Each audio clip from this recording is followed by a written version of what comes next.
One of the largest brokerage firms in America once went looking for its best investors. Not the loudest ones, not the ones with the most trades, the accounts that had quietly earned the highest returns over the years. When they pulled the data, the answer was almost embarrassing. The top performers fell into two groups. The first group had simply forgotten they owned an account at all.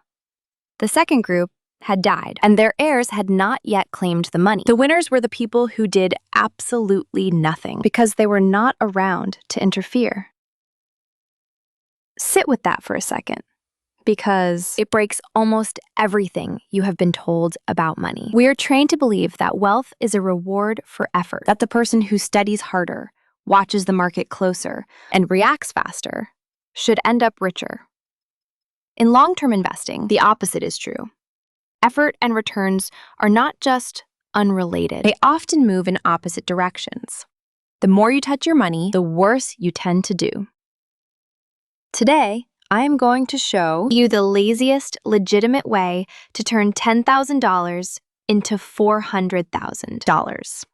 No trading, no stock picking, no watching the news. I will walk you through the exact math, the specific accounts that exist right now in 2026, and the one behavioral trap that quietly destroys almost everyone before they ever get there. By the end, you will understand why the single most valuable financial skill you can build is the ability to sit still. Let us start with the engine that makes all of this possible. It is called compound interest, and it is the only force in finance that gets stronger the less you disturb it. The stock market, measured by the 500 largest companies in America, has returned around 10% per year on average for the last century. Some years it soars, some years it crashes. But stretched across decades, that 10% average has been remarkably stubborn. Here is what that number actually does to $10,000 if you invest it once and never add another cent. After 10 years, it grows to roughly $26,000. After 20 years, about $67,000. After 30 years, around $174,000. And somewhere around year 39, it crosses $400,000. You made no new deposits, you picked no winners, you just refused to sell. The reason this feels like magic is that our brains think in straight lines, and compounding does not move in a straight line. There is a simple shortcut called the rule of 72. Take the number 72 and divide it by your return. At 10%, your money doubles roughly every 7 years. So 10,000 becomes 20,000, then 40, then 80, then 160, then 320,000. Notice something strange. Each doubling is larger than every doubling before it combined. The first 7 years add $10,000. A later doubling adds $160,000 in the same 7 years. That is why the early part feels painfully slow, and the final stretch feels almost unfair. Now, let us make it bigger without making it harder. Instead of investing once and walking away, imagine you also set up an automatic transfer of $200 a month into the same account, and then forget it exists. At the historical average, that small monthly habit stacked on top of your first $10,000 pushes your total past $1.5 million over a working lifetime. Raise it to $500 a month, and you are looking at well over $3 million. None of that requires a finance degree. It requires you to make one decision once, and then get out of your own way. So here is the obvious question. If the math is this clean and this well-known, why does almost nobody actually end up with $400,000? The median retirement account for Americans in their late 50s and early 60s is not $400,000. It is a small fraction of that. The recipe is printed in every personal finance book ever written, and still, most people never get close. The answer comes in two pieces, and understanding both is the whole game. The first piece is that most people never understand what an index fund actually is, so they never use one. The second piece is that the people who do use them get scared out at exactly the wrong moment. Let us fix both.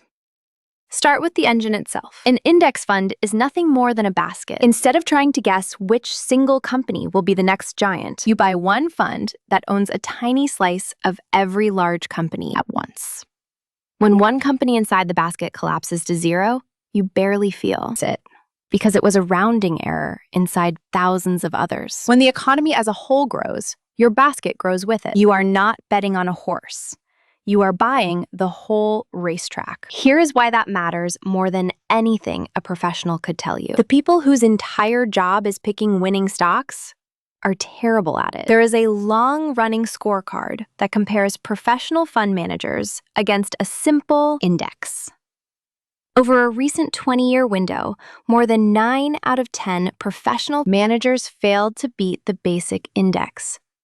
These are people with elite degrees, expensive research teams, and screens full of data. And the vast majority of them lost to a fund that does nothing but hold everything and never trades. The most famous investor alive proved this with his own money. Years ago, he bet $1 million that a plain index fund would beat a hand-picked selection of elite hedge funds over 10 years. He won so decisively, it was almost cruel. The index roughly quadrupled the performance of the experts. He has since instructed that when he dies, most of the money left to his wife should go into a single low-cost index fund and simply be left alone.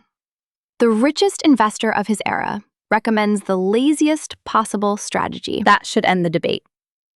So, why does the index win? 2 reasons, and both reward laziness. The first is fees. An actively managed fund might charge 1% or more of your balance every single year, whether it makes you money or not. A good index fund charges close to nothing, sometimes as little as 3 cents on every $100. That gap sounds trivial. Over 40 years, it is devastating. The same $10,000 can end up worth over $100,000 less inside the expensive fund purely because of fees for worse performance. You are paying more to get less. The second reason is human behavior, and this is where the real money is won or lost. A professional manager has to do something because that is what clients pay for. So they trade. They try to jump out before a crash and back in before a recovery. And they almost always get the timing wrong. Missing just the 10 best days in the market over a few decades can cut your final balance roughly in half. And the 10 best days almost always land right in the middle of the scariest headlines. An index fund cannot panic. It cannot read a terrifying news alert and sell in fear at 3 in the morning. It just keeps holding everything while the math grinds forward. Now, owning the right basket is only half the job. The other half is owning it inside the right account, because in America, the account you choose can quietly save you or cost you tens of thousands of dollars in taxes. Here is the lazy order that works for almost everyone in 2026. First, if your employer offers to match your retirement contributions, put in enough to capture the full match. That match is an instant 100% return on your money. Walking past it is like leaving free cash on the sidewalk every single payday. Second, if you qualify for a health savings account, fund it, because it is the only account with 3 separate tax breaks stacked together. Money goes in untaxed, grows untaxed, and comes out untaxed for medical costs. Treated as a stealth retirement account instead of a spending account, it becomes one of the most powerful tools in the entire tax code. Third, open a Roth account, where you invest money you have already paid taxes on, and then never pay taxes on the growth again. Fourth, go back and fill your workplace retirement account up to its limit. And fifth, anything left over goes into a normal brokerage account with no limits at all. That is the entire framework. There is no step 6. No crypto mining rig, no overseas shelter. Just those 5 buckets in that order. Now for the part that decides everything. Automation. The single reason the lazy strategy fails is not the math and not the accounts. It is the moment a human opens an app, sees a red number, and panics. So you remove the human. Every major brokerage lets you set an automatic transfer that moves a fixed amount into your chosen fund on the same day, every month, forever, whether you remember it or not. When prices fall, that transfer quietly buys more shares on sale. When prices rise, it buys fewer. You are forced to do the exact opposite of what frightened people do, and you never have to think about it. The market will test you. In the last few decades, it has crashed by a third, then by half, then by a third again. Every single time, the headlines screamed that this was the end. And every single time, the person who automated their contributions and refused to look came out the other side far richer because they were buying while everyone else was selling in terror. The lowest point of the last major crash has since multiplied many times over for anyone who simply held on. But most people did not hold on. They watched the number drop. They cracked, they sold near the bottom, and they never found the courage to buy back in. So here is the genuinely lazy defense. And it is the most important sentence in this video. Stop checking. The act of watching your account more often produces no extra return. It only raises the odds you do something foolish based on a temporary dip. Move the app off your home screen.